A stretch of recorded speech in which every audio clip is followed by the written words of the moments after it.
As an architect of India, ये हाल ही में मैंने इस पे भी सेशन पूरा किया हुआ है। लाल बहादुर शास्त्री जी का मैं ऑलरेडी रिव्यू कर चुका हूं, इंदिरा गांधी जी का रिव्यू हो चुका है, इनका रिव्यू नहीं हुआ है, मैं बहुत ही जल्द लेके आऊंगा। चौधरी चरण सिंह का रिव्यू नहीं हुआ है, राजीव गांधी जी का रिव्यू नहीं हुआ है, वीपी सिंह, चंद्रशेखर, नरसिम्हा राव, इन तीनों का रिव्यू कर चुका हूं मैं। देवे गौड़ा का नहीं हुआ है, गुजराल का नहीं हुआ है, अटल बिहारी वाजपेयी का हो चुका है, मनमोहन सिंह जी का हो चुका है, और नरेंद्र मोदी जी का भी हो चुका है। मतलब ये मैं कर रहा हूं, तो ये चीज आप देख लीजिएगा, सारे रिव्यू अवेलेबल हैं। और एक बार ये पूरी सीरीज खत्म हो जाएगी तो आपको इंडिया आफ्टर इंडिपेंडेंस बहुत ही अच्छे से सब कुछ अंदाजा हो जाएगा कि इन सालों में हुआ क्या। अर्ली लाइफ देखने वाले हैं दोस्तों, काफी गरीब फैमिली से आते हैं, बहुत ज्यादा अमीर नहीं थे ये, ठीक है। इनके घर में इतना अंधेरा रहता था कि लालटेन जलानी पड़ती थी तब जाके उजाला होता था, खिड़कियां नहीं थी, ठीक है, बहुत ज्यादा अमीर नहीं थे। इनके पिताजी की एक चाय की स्टॉल थी, ठीक है, एक चाय की दुकान थी, और बोलते हैं कि एक चाय वाला कैसे प्रधानमंत्री हो गया। पॉलिटिकल अपोनेंट्स तो इस पे घात करने से कभी भी नहीं चूकते हैं, तो ये सब देखेंगे। और उसके बाद फिर पॉलिटिक्स में कैसे आए, आरएसएस में ये सबसे पहले गए थे, वहां पे इन्होंने अपनी सेवा देना शुरू किया था। 8 साल की उम्र में इन्होंने आरएसएस ज्वाइन कर ली थी, और वहीं से ही फिर मेन स्ट्रीम पॉलिटिक्स में ये गए थे। और उसके बाद as a chief minister of Gujarat और as a prime minister of India क्या क्या इनिशिएटिव, इनकी पॉलिसीज क्या है, वो सब देखेंगे। और उसके बाद इन्होंने जो रिफॉर्म्स लेके आए हैं, डिमोनेटाइजेशन, जीएसटी, ये सब देखेंगे। और अभी की कंडीशन क्या कहती है, वैसे तो अगले साल चुनाव है। अब दोस्तों, इनका जो जन्म था वो 17 सितंबर 1950 में हुआ था, ठीक है। जैसा कि मैंने बताया कि इनके पिताजी जो थे, इनके पिताजी का नाम था दामोदर दास, जो कि वाडनगर रेलवे स्टेशन में चाय की दुकान चलाते थे। और नरेंद्र मोदी भी बचपन में अपने पिताजी की हेल्प करते थे, चाय बेचते थे वो, जी हाँ, वो चाय बेचते थे। सोचिए दोस्तों, हमारी डेमोक्रेसी कितनी जबरदस्त है। जब मोदी जी चाय बेचते होंगे, कभी भी किसी इंसान ने नहीं सोचा होगा कि एक ऐसा इंसान जो चाय बेच रहा है, इनफैक्ट अभी भी अगर आप स्टेशन पे जाएं या कहीं पे भी जाएं, तो जो इंसान चाय बेच रहा है, जो इंसान सब्जी बेच रहा है, आप कभी भी ये नहीं सोचेंगे कि वो बहुत ज्यादा कोई बड़ी पोस्ट पे चला जाएगा आगे जाके। और हमारी डेमोक्रेसी की ये ताकत है कि उसको भी प्राइम मिनिस्टर बना दिया, सबसे बड़ी पोस्ट दे दी। तो ये होता है हार्ड वर्क। तो दोस्तों क्या है कि 6 बच्चे थे, ठीक है, और तीसरे थे उनमें, ठीक है, नरेंद्र मोदी जी। और दामोदर दास इनके पिताजी, और इनकी माताजी का नाम था हीराबेन मोदी, ठीक है। तो बचपन से ही अपने पिताजी को बहुत मदद करते थे कि वाडनगर रेलवे स्टेशन पे जो इनकी चाय की टपरी थी, वहां पे चाय बेचने में इनकी मदद करते थे। और बाद में भी जब ये अंकल के यहाँ रहने चले गए थे, तो अहमदाबाद बस स्टेशन पे भी ये चाय बेचते थे, ठीक है। तो चाय से जो इनका नाता है ना, वो कभी एकदम खत्म नहीं हुआ, और चाय पसंद भी है मोदी जी को बहुत ज्यादा, ये भी बता दूं।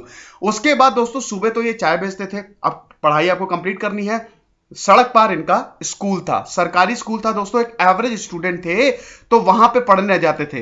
इनके घर पे ये बताते हैं कि इनके घर के बगल में एक बहुत बड़ा तालाब है, बहुत अच्छे तैराक थे ये, इनको स्विमिंग बहुत बढ़िया आती थी। तो एक बार क्या हुआ था कि उस तालाब के बीच में एक मंदिर है, तो इधर मगरमच्छ पूरा घूम रहे थे, तो वहां पे वो तालाब पार करके उस मंदिर में गए, और उस मंदिर के ऊपर ध्वज बदलना था, ठीक है, भगवा ध्वज जो है वो पुराना हो गया था, उसको बदलना था। तो लेकिन खतरा बहुत था, क्योंकि आसपास जो है वो मगरमच्छ थे। तो एक बार तो ये मगरमच्छ का बच्चा भी पकड़ के ले आए थे, और जाके स्कूल में छोड़ दिया था, मास्टर को दिखा रहे थे कि देखिए, ये देखिए मगरमच्छ का बच्चा। तो शुरू से ही जो थे, एक कहते हैं ना कि एक रिबेल एटीट्यूड या बड़ा एक बहादुरी वाला एटीट्यूड इनमें डेवलप हो गया था। 8 साल के जब थे, तब इन्होंने आरएसएस की शुरुआत कर दी, राष्ट्रीय स्वयंसेवक संघ, उसको इन्होंने ज्वाइन किया। और 8 साल की उम्र में ही ये आरएसएस को सेवा देने में लग गए। दोस्तों, उस समय इनका जो पॉलिटिकल गुरु था, ये दूसरी पंक्ति में खड़े थे, और वहां पे इनको आइडेंटिफाई किया था इनामदार ने, जिनको वकील साहब बोला जाता था।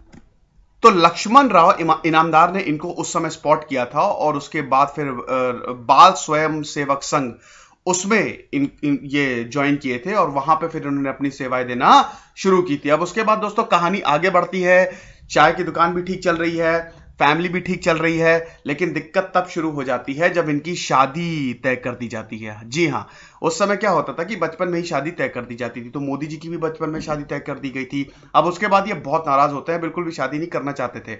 मोदी जी को पढ़ने का बहुत शौक था, ठीक है। तो अब दोस्तों क्या है कि पढ़ने का मतलब किताब पढ़ने का, ऐसे तो ये एवरेज स्टूडेंट थे, ठीक है, पढ़ाई में बहुत ज्यादा अच्छे नहीं थे, ना ही बहुत ज्यादा बेकार थे। तो इनकी शादी तय कर दी जाती है, तो अब इनको बिल्कुल बिल्कुल भी ये नामंजूर होता है कि मेरी इतनी छोटी सी उम्र में शादी कर दी जाए। तो ये क्या करते हैं, घर छोड़ के भाग जाते हैं। अब इसका एक तर्क ये भी दिया जाता है कि एक बार मोदी जी ने बोला घर वालों से क्योंकि दोस्तों क्या है कि मोदी जी आध्यात्म की तरफ बहुत ज्यादा बढ़ने लगे थे और एकदम जो ये सारी चीजों से दूर होते जा रहे थे। तो इन्होंने मतलब इनकी माता जी जो थी वो बड़ी इससे चिंतित रहती थी कि कहीं ऐसा ना हो कि मेरा जो बेटा है वो सन्यासी हो जाए और सन्यास में चला जाए, बड़ी दिक्कत रहती थी। और भाई माँ बाप को तो चिंता रहती ही है, जितने भी सन्यासी हुए हैं सबसे बड़ी दिक्कत उनके माँ बाप ने झेली है कि वो तो बिल्कुल भी नहीं चाहते कि ये सन्यासी हो जाए। तो मोदी जी का भी कुछ ऐसा ही रहता था। उसके बाद मोदी जी को एक जरिया भी मिल गया कि शादी तय हो गई है और मुझे नहीं करनी है, तो मोदी जी घर छोड़ के भाग गए। जी हां, मोदी जी घर छोड़ के भाग गए और उसके बाद फिर हिमालय गए। स्वामी विवेकानंद की जीवन का बहुत ज्यादा प्रभाव पड़ा था इनके जीवन में, ठीक है। स्वामी विवेकानंद को बहुत ज्यादा पढ़ते भी थे और उसके बाद फिर काफी आश्रम गए, मठ गए, कोलकाता गए, आसाम गए, हिमालय में घूमे, 2 साल तक ये घूमते रहे। और उसके बाद फिर 1967 में इन्होंने अपना घर छोड़ा था और 1969 में फिर ये 2 साल बाद वापस आए थे। परिवार को पता तक नहीं था कि ये कहां गए हैं और इनका कोई भी नामो निशान नहीं था। तो जब ये आए बड़ी बड़ी दाढ़ी और एकदम एक सन्यासी की एक बिल्कुल वेशभूषा, तो वहां पे लौटे थे और हर कोई बहुत ज्यादा खुश हुआ। और फिर इनकी बहन ने बोला कि देखो मोदी जी, मतलब मोदी भैया आ गए हैं, तो पूरा परिवार इनका बहुत खुश हुआ। तो मोदी जी एकदम रिफॉर्म्ड होके लौटे वाडनगर और उसके बाद फिर इनका अगला चरण स्टार्ट होता है। जब मोदी जी वापस आए तो इनकी मां ने सोचा कि अब ये लड़का शादी कर लेगा, लेकिन मोदी जी को यह अंदाजा था कि जैसे ही मैं वापस जाऊंगा फिर शादी का वही बैंड बजना शुरू हो जाएगा, तो बेटर है कि मैं यहां से खिसक लूं। तो मोदी जी फिर अहमदाबाद चले गए। अहमदाबाद में इनके अंकल की दुकान थी, इनके चाचा जी की दुकान थी। उन्होंने कहा कि मैं वहीं रहूंगा, मतलब उनकी भी चाय की ही टपरी थी, ठीक है, वहां पे भी उनकी चाय की स्टॉल थी अहमदाबाद बस स्टेशन पे। तो उन्होंने कहा कि मैं वहीं पे ही रहूंगा और उसके बाद फिर वो अहमदाबाद चले गए और अपने अंकल के यहाँ कुछ टाइम उनके साथ काम किया, चाय की स्टॉल वहां पे भी लगाई। तो ये चीज थी, लेकिन अब असली चीज शुरू हुई है। कुछ वक्त बाद दोस्तों इन्होंने एक साइकिल खरीदी और इन्होंने बोला कि अब मैं चाय बेचूंगा, जाके खुद ही चाय बेचूंगा। तो इन्होंने साइकिल पे चाय बेचना स्टार्ट कर दिया और अहमदाबाद के गीता मंदिर पे ये चाय बेचते थे और वहां पे बगल में ही आरएसएस का हेडक्वार्टर्स था, तो आरएसएस सेवकों का वहां पे आना जाना लगा रहता था। और वहीं पे एक बार दोबारा, क्योंकि डिस्कशन बहुत होते थे, इनामदार में इनको स्पॉट किया और फिर इनको ऑफर दिया कि तुम एक काम करो, पूरी तरह से आरएसएस में शामिल हो जाओ। तो वहां से फिर ये राष्ट्रीय स्वयंसेवक संघ के एक प्रचारक बन गए, कैंपेनर बन गए। मीनवाइल इन्होंने bachelor of arts BA degree in political science भी हासिल की, इन्होंने ओपन यूनिवर्सिटी से हासिल की, जहां पे मतलब जैसा कि मैंने बताया कि इनको और इतना ज्यादा टाइम नहीं मिलता था पढ़ने का, तो वहां से फिर उन्होंने पढ़ाई की। अब दोस्तों क्या है कि एज एन आरएसएस कैंपेनर इन्होंने कमाल कर दिया, ठीक है। 1975 में इमरजेंसी लगी, ठीक है, इंदिरा गांधी ने इमरजेंसी लगा दी जून 1975 में।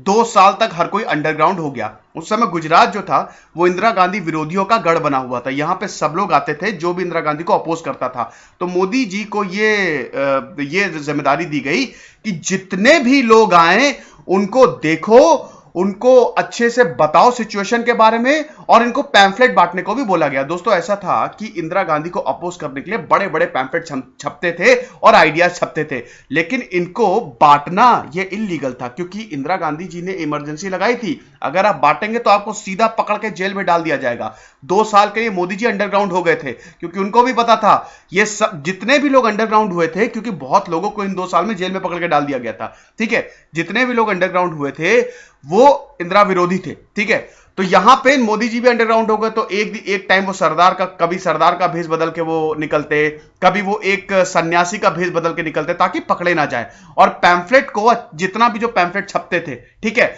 आरएसएस के, या जो आइडियाज होते थे कि किस तरह से इमरजेंसी में हम काम करेंगे, इमरजेंसी को खत्म किया जाए और कांग्रेस हटाओ देश बचाओ, ये सब जितने भी आइडियाज होते थे, इन सारे पैम्फलेट्स को मोदी जी ने बंटवाना शुरू कर दिया और सारे स्टेट्स में इन्होंने बंटवाना शुरू कर दिया। तो यहां पे बहुत ज्यादा सफल हो गए।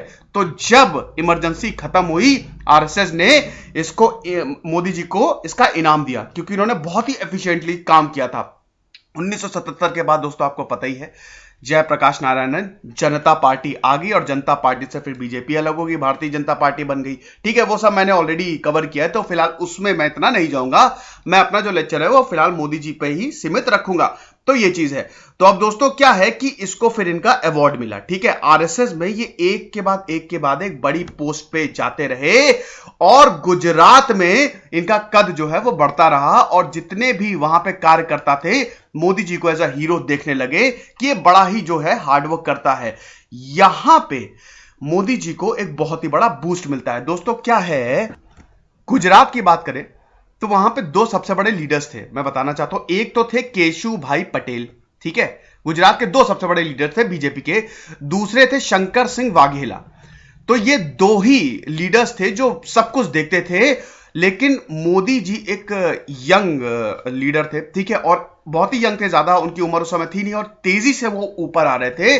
तो केशु भाई पटेल और शंकर सिंह वाघेला शुरू में तो मोदी जी को बोले कि चलो ठीक है, बच्चा है, कोई दिक्कत नहीं, हमारी हेल्प कर रहा है। और मोदी जी को भी यही बोला गया था कि तुम केशु भाई पटेल और शंकर जी वाघेला को सपोर्ट करोगे, इनको मजबूत करोगे। लेकिन धीमे धीमे, बड़े इंटेलिजेंट, बड़े चालाक है मोदी जी, आपको बताना चाहता हूं, धीमे धीमे इन्होंने इनसे सत्ता ही छीन ली। अब वो क्या स्टोरी है, चलिए उसमें बात करते हैं। दोस्तों ऐसा है कि जब लाल कृष्ण आडवाणी जो है वो प्रेसिडेंट बने बीजेपी के 1986 में, क्योंकि अभी जो पार्टी है वो पूरी तरह से लाल कृष्ण आडवाणी और अटल बिहारी वाजपेयी और मुरली मनोहर जोशी, ये जो तीन बहुत सीनियर मोस्ट लीडर हैं, इनके हाथ में आ गई है। तो यहां पे मोदी जी को गुजरात में ऑर्गेनाइजिंग सेक्रेटरी बनाया गया, ठीक है, कि जो भी चीज हो रही है, कोई अगर हमको रैली करनी है या कोई यात्रा करनी है तो उसको ऑर्गेनाइज करने का काम तुम्हारा। तो बीजेपी की तरफ से गुजरात में ये 1987 तक ये ऑर्गेनाइजिंग सेक्रेटरी बने रहे। अब यहां पे इन्होंने बहुत ही एफिशिएंटली काम किया, इन्होंने ढेर सारी यात्राओं को, जर्नी को ऑर्गेनाइज किया। इसमें एक न्याय यात्रा 1987 में शामिल थी, लेकिन सबसे इंपॉर्टेंट लाल कृष्ण आडवाणी की रथ यात्रा, आपको याद ही है रथ यात्रा। दोस्तों क्या है, मंडल कमंडल की जब राजनीति हुई थी, वीपी सिंह की बायोग्राफी का मैंने रिव्यू किया है, देख लीजिएगा, उसमें मैंने बहुत अच्छे से समझाया है। वीपी सिंह मंडल कमीशन ले आए थे, ठीक है, रिजर्वेशन ले आए थे, बहुत ज्यादा दिक्कत हुई थी वहां पे। अब बीजेपी तो वीपी सिंह की सरकार को सपोर्ट कर रही थी, तो बीजेपी के लिए संकट यह था कि वो वीपी सिंह के साथ जाएंगे, मंडल कमीशन को सपोर्ट करेंगे, तो यहां पे जो उनका वोट बैंक है वो चला जाएगा। अगर वो वीपी सिंह के साथ नहीं जाएंगे तो फिर उसके बाद जो रिजर्व कैटेगरी के लोग हैं उनका वोट चला जाएगा। तो उन्होंने बोला छोड़ो, ना वीपी सिंह ना मंडल कमीशन, हम किसी के साथ नहीं जाएंगे, हम तो भगवान राम को पकड़ेंगे। तो यहां से कमंडल की राजनीति जो है वो शुरू हो गई, भगवान राम को पकड़ो, मंदिर वहीं बनाएंगे। तो इसके पूरे बिहार पे ये बड़ी बड़ी रथ यात्रा जो है वो ऑर्गेनाइज की गई दोस्तों। और बेसिकली इसको गुजरात के सोमनाथ से अयोध्या तक जाना था, ठीक है, काफी लंबी चौड़ी रथ यात्रा थी। और गुजरात में जो ये रथ यात्रा ऑर्गेनाइज करने का काम नरेंद्र मोदी को दिया गया, लाल कृष्ण आडवाणी लीड कर रहे थे और लाल कृष्ण आडवाणी के पहले सारथी जो थे वो मोदी जी थे। और यहीं से ही लाल कृष्ण आडवाणी और मोदी जी बहुत ही करीब आ गए। ये अलग बात है कि बाद में लाल कृष्ण आडवाणी, अटल बिहारी वाजपेयी कट्टर विरोधी हो गए मोदी जी को। गुजरात दंगों के बाद तो सीधा बोल दिया कि मोदी जी को हटाना ही पड़ेगा। लेकिन जैसा कि मैंने बताया, इंटेलिजेंट बहुत है मोदी जी, किस तरह से सिचुएशन को अपने फेवर में करनी है इनको अच्छी तरह से आता है। वो अभी हम देखेंगे, उसकी भी स्टोरी अभी जानेंगे। तो यहां पे क्या है दोस्तों कि रथ यात्रा को बहुत ही अच्छे से ऑर्गेनाइज किया गया, ठीक है। गुजरात में, क्योंकि गुजरात के बाद फिर एमपी होके जाना था, जिस स्टेट से रथ यात्रा गुजरी है वहां पे सांप्रदायिक तनाव हुआ है, लेकिन सिर्फ गुजरात ही एक ऐसा स्टेट था जहां पे सांप्रदायिक तनाव नहीं हुआ था। मोदी जी ने बहुत ही एफिशिएंटली इस रथ यात्रा को कंडक्ट किया था। उसके बाद ढेर सारी यात्राएं उन्होंने और भी ऑर्गेनाइज की, जिसमें मुरली मनोहर जोशी की एकता यात्रा है, क्योंकि उस समय जम्मू एंड कश्मीर इशू, वहां पे मिलिटेंसी जो है वो बहुत ज्यादा बढ़ गई थी। तो इसी मिलिटेंसी को काउंटर करने के लिए, जम्मू एंड कश्मीर में जो सिचुएशन अनस्टेबल थी उसको हटाने के लिए मुरली मनोहर जोशी की एकता यात्रा थी कन्याकुमारी टू जम्मू एंड कश्मीर। अरे बाप रे, एक कोने से दूसरे कोने तक। अब यहां पे दोस्तों क्या है, बड़ी कॉमेडी स्टोरी है और बड़ी इंटरेस्टिंग स्टोरी है। मोदी जी क्या करते थे ना, देखिए, उनको एक बहुत ही बड़ा ओहदा दिया गया था उस समय, ठीक है, ऑर्गेनाइजिंग सेक्रेटरी थे और उसके बाद फिर और भी उनको रोल दिए गए। तो मोदी जी कभी भी कार्यकर्ताओं के साथ काम करते थे, लेकिन बहुत ज्यादा वो घूमने निकल जाते थे। ठीक है, जब भी ये यात्रा जो थी मुरली मनोहर जोशी की, वो जब जब डिफरेंट डिफरेंट स्टेट से गुजरती थी, वो शाम को घूमने निकल जाते थे। ठीक है, तो मुरली मनोहर जोशी वैसे तो मोदी जी के साथ बिल्कुल कोऑर्डिनेशन में काम कर रहे थे, लेकिन एक बार क्या हुआ कि मुरली मतलब सारे कार्यकर्ता को साथ में खाना खाना था, तो मुरली मनोहर जोशी ने देखा कि मोदी जी नहीं है, वो घूमने निकल गए थे। तो उसके बाद बड़ा गुस्सा आया मुरली मनोहर जोशी को, और मुरली मनोहर जोशी ने मोदी जी को बुलाया और जम के हड़काया, जम के डांटा कि भैया तुमको एक जिम्मेदारी दी गई है और तुम ऐसे घूम रहे हो, ये सब मत करो, एक सीनियर लीडर हो अब तुम, ठीक है, और उसी की तरह काम करोगे।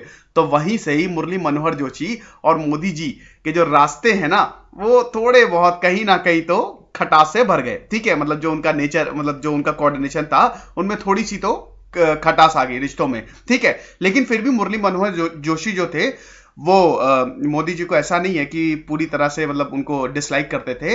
एक बार मोदी जी बगल में बैठे थे और मीडिया सामने था, तो उन्होंने मोदी जी के कंधे पे हाथ रख के बोला कि ये हमारे नरेंद्र मोदी है, बड़े ही युवा कार्यकर्ता, और बड़ी तारीफ की। तो ये पहला इवेंट था जब मोदी जी को मीडिया से मुरली मनोहर जोशी ने ही इंट्रोड्यूस कराया था। अब दोस्तों क्या है कि देखते ही देखते 1995 के इलेक्शंस आ गए, बीजेपी जीत गई, बहुत ही ज्यादा मतलब बहुत ही ज्यादा मार्जिन से जीती थी दोस्तों। 182 सीट्स है गुजरात स्टेट असेंबली की, आपको पता ही है, एंड आई गेस 125 या 126 मिली थी, आप चेक कर लीजिएगा, मुझे एग्जैक्टली याद नहीं है, 1995 के इलेक्शंस में। अब दोस्तों यहां पे क्या है कि केशु भाई पटेल को चीफ मिनिस्टर बनाया गया। केशु भाई पटेल को चीफ मिनिस्टर बनाया गया, लेकिन शंकर सिंह वाघेला भी बड़े ही सीनियर लीडर थे, तो शंकर सिंह वाघेला ने विद्रोह कर दिया कि केशु भाई पटेल को कैसे चीफ मिनिस्टर बनाया जा सकता है, मैं विद्रोह कर रहा हूं। तो बड़ी मान मनौवल हुई, किसी तरह बोला गया कि शंकर सिंह वाघेला जो है वो मतलब इस अपना विद्रोह खत्म करें। तो शंकर सिंह वाघेला ने 3 शर्तें रखी कि ठीक है मैं अपना विद्रोह खत्म करूंगा, और उसमें तीसरी शर्त यह थी कि नरेंद्र मोदी को गुजरात के बाहर भेजा जाए, क्योंकि वो एक ऐसे नेता थे, उनको पता था कि आगे जाके रोड़ा अटका सकते हैं। तो ये शंकर सिंह वाघेला ने बोला, तो उसके बाद फिर बीजेपी मानी। वैसे तो नरेंद्र मोदी को प्रमोट करके बाद में भेजा गया, ठीक है, नरेंद्र मोदी को जनरल सेक्रेटरी बनाया गया और दिल्ली भेज लिया गया, और उसके बाद 4 स्टेट का इनको प्रभारी भी बनाया गया। लेकिन मोदी जी को भी पता था कि गुजरात से उनको ये जो भेजा गया है और ये दिल्ली का जो रास्ता दिखाया गया, इसमें बहुत बड़ा खेल चल रहा है। अब दोस्तों यहां पे शंकर सिंह वाघेला भी खुश, केशु भाई पटेल भी खुश, मोदी जी इतने खुश नहीं। मोदी जी को गुजरात आना था और वहां की राजनीति को अपने हाथ में लेना था। आ गया मौका, 2001 2002 बहुत अच्छे से ये आ गया। केशु भाई पटेल की हेल्थ जो थी वो नीचे हो रही थी। दूसरी बात, भूकंप भी आया था, आपको पता ही है उस टाइम। तो जो भुज में भूकंप आया था, वहां पे केशु भाई पटेल माइग्रेट करने में लोग मतलब जो लोकेशन है, ठीक है, क्योंकि भैया जब भूकंप आता है तो बड़ी जान माल का नुकसान होता है, तो लोगों को आपको वहां से हटाना होता है। तो ये केशु भाई पटेल करने में नाकामयाब हो गए, और भी बहुत सारी चीजें थी। तो केशु भाई पटेल को हटाने का अब वक्त आ गया। तो बीजेपी ने एक नए कैंडिडेट को देखना शुरू कर दिया। अब बीजेपी ने देखा मोदी जी से तो बेहतरीन कोई नहीं है, तो वहां पे लेकिन मोदी जी और बीजेपी में टसल भी शुरू हो गई। इतना आसान नहीं है दोस्तों सब कुछ। देखिए, इससे पहले ये बोला जा रहा था, जब मोदी जी बहुत ही ऊपर आ रहे थे, तेजी से सत्ता में ऊपर आ रहे थे, तो केशु भाई पटेल, शंकर सिंह वाघेला का मानना था कि मोदी तो बहुत जूनियर है, वो उसको क्या आता है, उसको तो हम कभी भी साइड लाइन कर देंगे, हम सीनियर लीडर्स हैं। यहां पे वो एनालाइज करने में नाकामयाब हो गए थे, क्योंकि मोदी जी ने इतनी जबरदस्त पैठ बना ली थी कि उस समय उनकी सिचुएशन या उनको हिलाना आसान नहीं था। अंगद का पैर जमा के वो बैठ गए थे। तो फाइनली उनके पास मौका आया। अक्टूबर 2001 में उन्होंने, मोदी जी ने रिप्लेस कर दिया केशु भाई पटेल को, और गुजरात के चीफ मिनिस्टर जो हैं वो नरेंद्र मोदी बने। इलेक्शंस भी आने वाले थे दोस्तों, बहुत ही जल्द इलेक्शंस भी आने वाले थे, लेकिन इलेक्शन से पहले ही एक बहुत बड़ी, एक जो कहते हैं ना दाग, जो मोदी जी के जीवन पे एक दाग है, वो है गुजरात दंगे। उपद्रवियों ने दोस्तों साबरमती के 2 डिब्बों में आग लगा दी। उन डिब्बों में वो लोग सफर कर रहे थे जो अयोध्या जा रहे थे, ठीक है, पीसफुली जा रहे थे, उपद्रवियों ने आग लगा दी। उसके बाद पूरे गुजरात में जो है वो दंगे फैल गए, ठीक है। 58 लोग, मतलब वैसे तो अप्रोक्सीमेटली 60 लोग मारे गए थे, मतलब पूरा जो डब्बा बंद करके वो पूरा ट्रेन को जला दिया गया था। दो साबरमती एक्सप्रेस के दो डब्बों को जला दिया गया था। 27 फरवरी 2002 की बात है, गोधरा के पास। यहां पे उसके बाद ऐसे दंगे फैले हैं, 750 से ज्यादा मुस्लिमों की जान गई, 250 से ज्यादा हिंदुओं की जान गई। और यहां पे सीधा मोदी सरकार पे यह आरोप लगाया जाता है कि इन्होंने कुछ भी नहीं किया। हालांकि मोदी सरकार ने उस समय बोला था कि किसी भी दंगाई को देखो और गोली मार दो, लेकिन मोदी जी के भी स्टेटमेंट कुछ इस तरह से आए थे उस समय गुजरात रायोट्स में कि एकदम बिल्कुल हिलाने वाले थे। और उस समय अटल बिहारी वाजपेयी को बहुत ज्यादा गुस्सा आया था, और वहीं से ही अटल बिहारी वाजपेयी लाल कृष्ण आडवाणी के रिश्ते जो है वो मोदी से खराब होना शुरू हो गए। और अटल बिहारी वाजपेयी ने तो सीधा, ये तो आपको एक प्रेस कॉन्फ्रेंस का वाक्या भी याद होगा कि जब वो तो नेट पे भी अवेलेबल है, आप देख लीजिएगा, कि जब अटल बिहारी वाजपेयी और नरेंद्र मोदी साथ में बैठे हुए हैं तो अटल बिहारी वाजपेयी सीधा ये टॉन्ट मारते हैं, ये तंज कसते हैं। और जो सही बात भी है, उन्होंने बोला था मोदी जी से कि आप जो है अपना राजधर्म निभाए।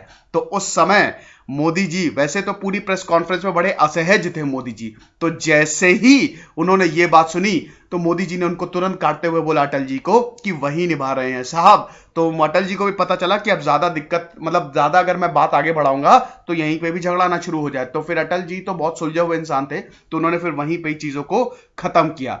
तो ये जो एक दाग है, इससे पहले एक और अटल जी बात बोल चुके थे कि गुजरात दंगों के बाद मैं जब देश जाता हूं, देश विदेश की यात्रा करता हूं, तो वहां पे मेरे बहुत सारे मुस्लिम देश भी हैं, तो अब मैं क्या मुंह लेके जाऊंगा उनके पास। तो मोदी जी को यहां पे अटल जी बिल्कुल, उन्होंने फिर मतलब पसंद नहीं करते थे, वो चाहते थे कि मोदी जी जो हैं वो इस्तीफा दे दें, गुजरात के चीफ मिनिस्टर से वो इस्तीफा दे दें। और यही दोस्तों हुआ भी। अब दोस्तों क्या था कि अटल जी सिंगापुर दौरे पे थे, तो अटल जी सिंगापुर दौरे पे थे, तो अटल जी ने लाल कृष्ण आडवाणी से कहा कि जब मैं वापस आऊं तो मोदी जी को हटा देना। मतलब ये पूरा जो सीएम का किस्सा है, इनडायरेक्टली बोला उन्होंने, हटा देना, कि जो चीफ मिनिस्टर ऑफ गुजरात का ये जितना भी है ये सब कुछ सुलझ जाए। लेकिन जब वो सिंगापुर से वापस आए अटल जी, तो लाल कृष्ण आडवाणी इस मसले को सुलझाने में नाकामयाब रहे थे। तो यहां पे अटल जी को गुस्सा आया, लेकिन वो गुस्सा व्यक्त नहीं करते थे, आपको पता ही है। तो उसके बाद ये हुआ कि राष्ट्रकारिणी बैठक होनी थी गोवा में, तो अटल जी लाल कृष्ण आडवाणी दोनों ही वहां पे जा रहे थे। तो ये बिल्कुल पक्का था कि ये जो पार्टी है बीजेपी जो है वो इस्तीफा मांग लेगी, क्योंकि दोस्तों ऐसा क्या है हुआ ना कि जब गुजरात दंगे हुए तो अब अटल जी तो गठजोड़ की सरकार चला रहे थे। 1998 में जो उनकी सरकार आई थी, उसके बाद फिर 1999 में पूरी तरीके से आई थी, तो वो तो एक गठजोड़ की सरकार चला रहे थे, 20 दल को वो साथ लेके चल रहे थे। अटल बिहारी वाजपेयी तो उनको पता था कि गुजरात दंगों का असर बहुत खतरनाक होगा। तेलुगु देशम पार्टी, डीएमके और रामविलास पासवान, इन सब ने बोलना शुरू कर दिया कि अगर गुजरात दंगों पे कुछ नहीं किया गया तो हम सपोर्ट वापस ले लेंगे। तो बीजेपी के ऊपर बहुत ज्यादा प्रेशर आया। तो उसके बाद राष्ट्रकारिणी बैठक में यह बिल्कुल तय था कि गोवा में यह बैठक होनी थी कि यहां पे मोदी जी का जो है इस्तीफा मांग लिया जाएगा। तो वहां पे अटल जी, लाल कृष्ण आडवाणी और जितने भी सीनियर लीडर्स हैं, ठीक है, वो जब गए गोवा में राष्ट्रकारिणी बैठक में, उससे पहले ही मोदी जी ने इस्तीफे की पेशकश कर दी कि मैं जो है अपना रेजिग्नेशन जो है वो पार्टी को सौंप रहा हूं। अब जैसे ही ये बात हुई, जैसा कि मैंने बड़ा बताया, मोदी जी को पता था सिचुएशन को अपने अंडर कैसे करें। तो जैसे ही उन्होंने ये बात बोली, तुरंत नारे लगने शुरू हो गए, हम इस्तीफा नहीं देने देंगे और ऐसा नहीं है, आप हमारे लीडर हैं। उस समय अटल जी को समझ में आ गया कि सिचुएशन बहुत ही खतरनाक हो सकती है। अरुण जेटली फिर स्टेज पे आए, अरुण जेटली ने यह रिक्वेस्ट किया कि आप इस्तीफे को वापस ले लीजिए। प्रमोद महाजन ने भी, जो कि अटल बिहारी वाजपेयी के बहुत ज्यादा करीबी थे, तो प्रमोद महाजन ने भी इसका सपोर्ट किया। तो अल्टीमेटली ये जो इस्तीफा था ये एक्सेप्ट नहीं किया। और उसी वक्त 2002 में जब चुनाव हुए तो बीजेपी जो है वो पूरी बहुमत से गुजरात में आई। ये पोलराइजेशन, ये ध्रुवीकरण करने में कामयाब हो गए थे। वैसे मोदी जी चाह रहे थे कि 6 महीने पहले ही चुनाव हो जाए, क्योंकि ये पूरा फायदा लेना चाह रहे थे। तो उन्होंने चीफ इलेक्शन कमिश्नर से ये रिक्वेस्ट की थी, लेकिन उन्होंने बोला था नहीं, अभी नहीं करेंगे। ठीक है, तो मोदी जी ने, देखिए, इसका फायदा तो बीजेपी को भरपूर तरीके से हुआ, तो पूरी तरह से गुजरात में आई और फिर उन्होंने सेकेंड टर्म जो है वो स्टार्ट कर दिया। अब दोस्तों ऐसा नहीं है, वहां पे गुजरात में मोदी जी ने बहुत ज्यादा डेवलपमेंट किया, निवेश बढ़ाया। वैसे गुजरात मॉडल ये हर जगह लॉन्च करना चाहते हैं, देश में भी इस समय गुजरात मॉडल बोलते हैं कि उसी के तर्ज पे हमको चलना चाहिए। गुजरात मॉडल है क्या? हर गांव को बिजली दो, टूरिज्म बढ़ाओ, एनर्जी सेक्टर, जॉब में ट्रांसपेरेंसी लाओ, डिसेंट्रलाइजेशन करो, उसके बाद फिर जितने भी इरिगेशन प्रोजेक्ट्स है बड़े बड़े उनको लगाओ, निवेश बढ़ाओ, इन्वेस्टमेंट अट्रैक्ट करो, मैन्युफैक्चरिंग सेक्टर को बढ़ाओ। तो ये इनका गुजरात जो है मॉडल है और यही चाह रहे थे। लेकिन दोस्तों इसमें डेवलपमेंट में डिबेट ये होती है कि एग्रीकल्चर को उतना बढ़ाने में कामयाब नहीं हो पाए। ठीक है, एग्रीकल्चर बहुत ज्यादा नहीं पढ़ा, मैल न्यूट्रिशन इनके एरा में बहुत ज्यादा था। ठीक है, और गुजरात तो पहले से ही बहुत ज्यादा डेवलप था।